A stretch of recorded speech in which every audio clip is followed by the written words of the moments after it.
नमस्कार दोस्तों स्वागत है सुधांशु पाल का ऑफिशियल यूट्यूब चैनल में। ब्रदर, आज की इस वीडियो में डिस्कस करेंगे भारतीय इतिहास का वो काला पाना जिसको कोई भी गवर्नमेंट जिस भी किसी भी पार्टी की गवर्नमेंट हो इसको खुरेदना नहीं चाहती है। ये काला पाना है भारतीय इतिहास का। तो सारी बातें इसमें डिस्कस करने वाले हैं अपन कि IC-814 का मामला क्या है। IC-814 जो कि कंधार हाईजैक के नाम से जाना जाता है।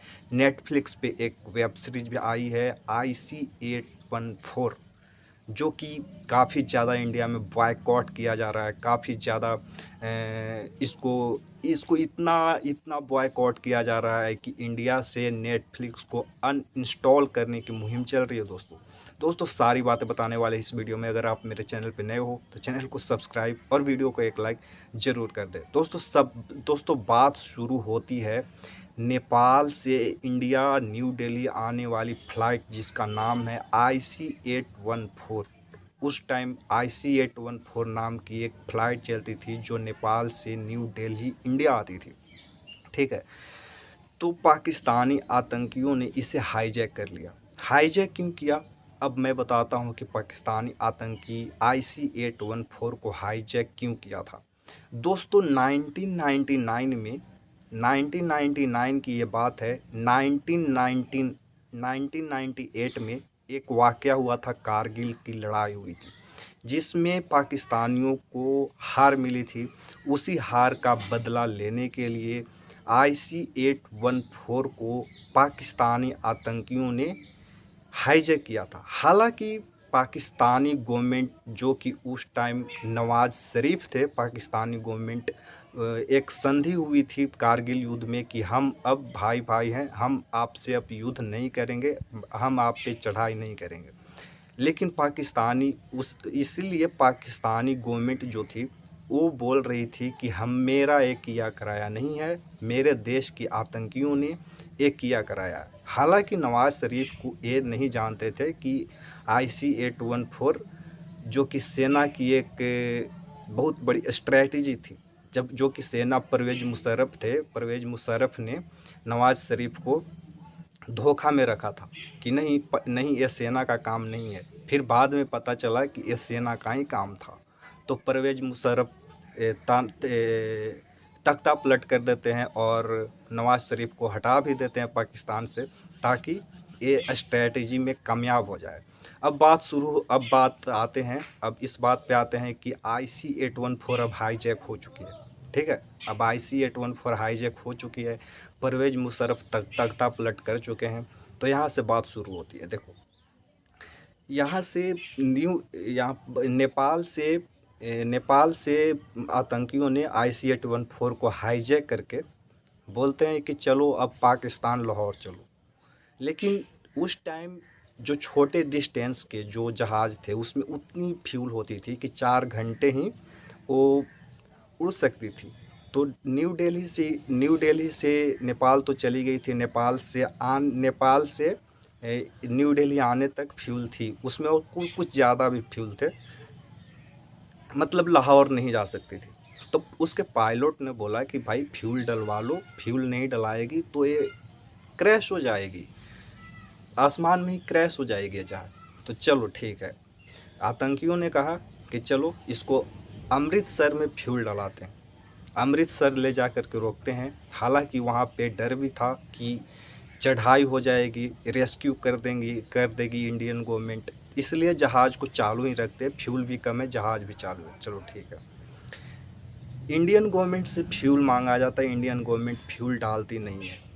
पूरे 50 मिनट तक इंडियन गवर्नमेंट उसमें उस टाइम बीजेपी की सरकार थी और गठबंधन से सरकार बने थे, तो डिस्कस करते रहते हैं, बट डिस्कस करते रहते कि रेस्क्यू कर दे, कि फ्यूल डला दें, तो फ्यूल नहीं डला पाते हैं, ना ही रेस्क्यू कर पाते हैं। तो आतंकियों को शक हो जाता है कि यहाँ पे कोई स्ट्रैटेजी चल रही है, इसलिए उस फ्लाइट को उड़ा करके अब लाहौर ले जाते हैं। लेकिन लाहौर में जो परवेज़ मुशर्रफ की सरकार तख्ता पलट करके बनी थी, वो भी फ्रंट फुट पे लड़ना नहीं चाहती थी कि नहीं भाई मेरी बदनामी हो जाएगी, काफ़ी ज़्यादा बदनामी हो जाएगी। अमेरिका ने ये संधि किया है, तो वो भी फ्रंट फुट पे आके लड़ना नहीं चाहते थे। हालांकि पाकिस्तानी आतंकी ही थे, परवेज़ मुशर्रफ ने ये स्ट्रेटजी बनाई थी कि IC-814 को हाईजैक करके उसको इंडिया को नीचा दिखाया जाए। ये बदले की आग में झुलस रहे थे, बाकी फ्रंट फुट पे लड़ना नहीं चाहते थे। चलो ठीक है, लाहौर में इसकी अनुमति नहीं मिली कि लाहौर में आप नहीं रुक सकते, तो यहाँ से लाहौर से उड़ करके इसको कंधार की तरफ मोड़ा गया। कंधार जो कि अफ़गानिस्तान में उस टाइम सरकार थी, तालिबान की सरकार थी, आतंकी भाई तो वहाँ पे अनुमति तो मिला, परमिशन मिला कि आप यहाँ पे लैंड कर सकते हो, बट वहाँ पे इतनी लाइट कम थी। कंधार हाईजैक की ऐसी हालत थी कि इतनी लाइट, कंधार एयरपोर्ट की ऐसी हालत थी, इतनी लाइट कम थी वहाँ पे कि वहाँ पे लैंड नहीं कर पाई। चलो यहाँ पे लैंड नहीं कर पाई, तो इसको मोड़ करके फिर अब पायलट को बोला कि चलो दुबई ले चलते हैं। तो दुबई ले गई। वहाँ पे बोला कि फ्यूल, दुबई सरकार अनुमति दी, वहाँ पे फ्यूल भराए। तो इंडियन गवर्नमेंट वहाँ पे बोली कि भाई आपके यहाँ फ्यूल भरा रही है, तो इसके बदले में कुछ मांग लो आप, मैं रिक्वेस्ट करता हूँ कि आप कुछ मांग लो। तो बोला क्या मांगे, इसके बदले में आप मांग लो कि इसमें जो महिलाएं हैं, जो बच्चे हैं, उसको रिहा कर दी जाए। तो इसके बदले में दुबई सरकार ने ये मांगा कि जो महिलाएं हैं, जो बच्चे हैं, इसको रिहा कर दी जाए। रिहा कर दिया। उसमें से 176 पैसेंजर थे, उसमें से कुछ महिलाओं को 32 महिलाओं और बच्चों को मिला करके रिहा किया था। चलो ठीक है, यहाँ पे फ्यूल भर गई। यहाँ पे फ्यूल भर के फिर उड़ान भर दी। पायलट को बोला कि चलो फिर कांधार ही चलो। अब दिन का टाइम था तो वहाँ पे लाइट्स वगैरह आ गई थी। दिन का टाइम था तो सनलाइट थी वहाँ पे, तो वहाँ पे लैंड करके चलो वहाँ पे आ गई। तो वहाँ पे पहुँच करके वहाँ पे बोलती है, आतंकी बोलते हैं वहाँ पे कि भाई हम रिहा करेंगे 176 जो पैसेंजर थे उसमें से 30 घटा दो आप, 146 पैसेंजर को रिहा करेंगे, बट शर्त ये है कि हमें 36 जो आतंकी हैं, 36 आतंकी पाकिस्तान के बंद थे, 36 आतंकी पाकिस्तान के इंडियन जेल में बंद थे, 36 आतंकियों को रिहा करो। प्लस में जिसको आप मार दिए हो उसके 100 को आप मेरे हवाले करो। अब प्लस में यहाँ पे 200 मिलियन डॉलर की मांग रखी थी। तो चलो ये तो मांग लिया मांग करके, लेकिन वहाँ पे तालिबान की सरकार थी। तालिबान ने कहा कि ये गैर मुस्लिम बातें हैं, मुर्दा मत मांगो, पैसे मत मांगो, आतंकी को छुड़वाना, आतंकी छुड़वा दो। चलो ठीक है, आतंकी छूट गए। उस 3 आतंकी छोड़ा था, 3 आतंकी जो खतरनाक आतंकी थे, मेन इस पे राजी हो गए थे आतंकी कि ये 3 आतंकियों को आप छोड़ दो, मैं रिहा कर दूंगा, सारे पैसेंजर को रिहा कर दूंगा। तो 3 सबसे खतरनाक आतंकी छूटे थे उस टाइम। 3 आतंकी छूट गए और पैसा वैसा नहीं लगा था, 3 आतंकी छूट गए। चलो ठीक है, 3 आतंकी छूट गए। वहाँ पे 3 आतंकी छूटे, बड़ी खतरनाक आतंकी थे। वही बाद में जाकर के पुलवामा अटैक किया था। जो पुलवामा अटैक हुआ था तो IC-814 हाईजैक याद आ जाता है। पुलवामा अटैक हुआ था तो इतने घातक आतंकी थे वो। चलो ठीक है, यहाँ तक तो बात समझ में आ गई। बट नेटफ्लिक्स ने एक वेब सीरीज बनाई है IC-814, तो इसका बॉयकॉट क्यों हो रहा है? इसका बॉयकॉट इसलिए हो रहा है दोस्तों कि इसमें जो आतंकी थे, 5 आतंकी थे, 5 आतंकी में यहाँ पे कोड में बात करते थे। कोई भी किसी का रियल नाम नहीं लेता था, कोड में बात करते थे। एक का नाम था डॉक्टर, एक का नाम था चीफ, एक का नाम था बर्गर, एक का नाम था भोला, एक का नाम था शंकर।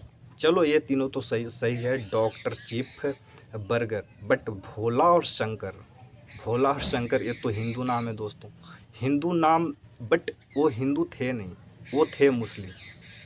तो ऐसा दर्शाया जा रहा है कि चलो वो तो रियल में मुस्लिम थे, बट कोडवर्ड में हिंदू नाम का इस्तेमाल करते थे। बट आप नेटफ्लिक्स पे जो बनाए हो, वेब सीरीज बनाए हो, उसमें तो उसका नाम मुस्लिम रखो। इससे दुनिया में क्या सीख जाएगी कि हिंदू जो होते हैं वो आतंकी होते हैं। बस इसी का बॉयकॉट हो रहा है।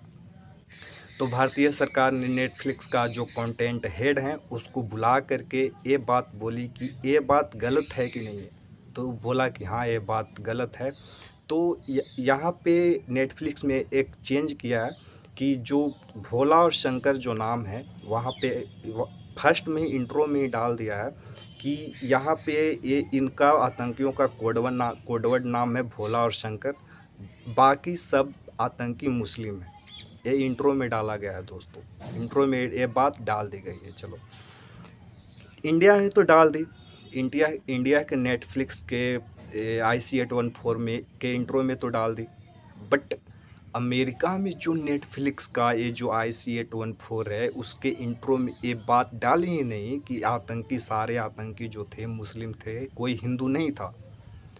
इंडियन सरकार से तो इंडिया में तो देखेंगे तो समझेंगे कि चलो ठीक है ये मुस्लिम नहीं है। ये बात देखो, एक कंटेंट होती है नेटफ्लिक्स पे, आज का नहीं 50 साल 100 साल बाद भी कोई जाएगा तो ये सर्च नहीं करेगा कि ये हिंदू था कि मुस्लिम था। वो भोला शंकर नाम सुनेगा तो उसका माइंडसेट तो हो जाएगा कि ये तो हिंदू ही आतंकी था, ठीक है। इसलिए इसको चेंज किया गया। बट जो अमेरिका में जो है, अमेरिका में IC814 का कंटेंट है उसमें चेंजेस नहीं लाए हैं। ये अमेरिकन सरकार की बात है, उसमें चेंजेज नहीं लाए हैं।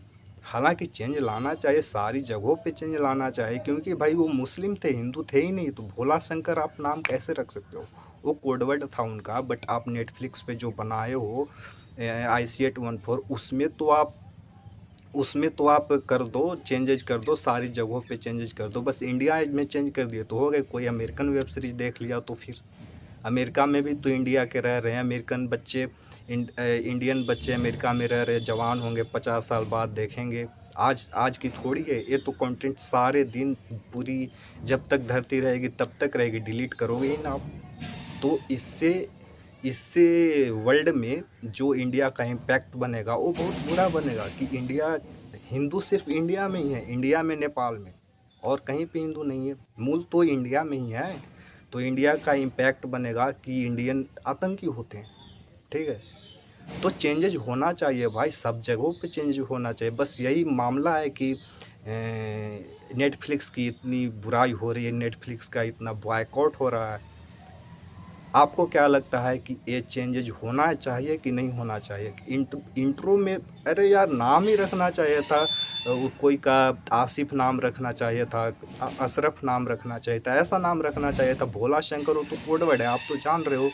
आप इतने रिसर्च करके कंटेंट बनाया IC814, आप तो जान रहे हो, सारी बातें जान रहे हो कि कौन हिंदू है कौन मुस्लिम है। तो फिर इसमें कोडवर्ड ही क्यों डाले? असली नाम डालना चाहिए था आपको। आपको क्या लगता है इसमें चेंजेज होना चाहिए या नहीं होना चाहिए? आप अपनी राय कमेंट बॉक्स में रख सकते हैं। Thank you.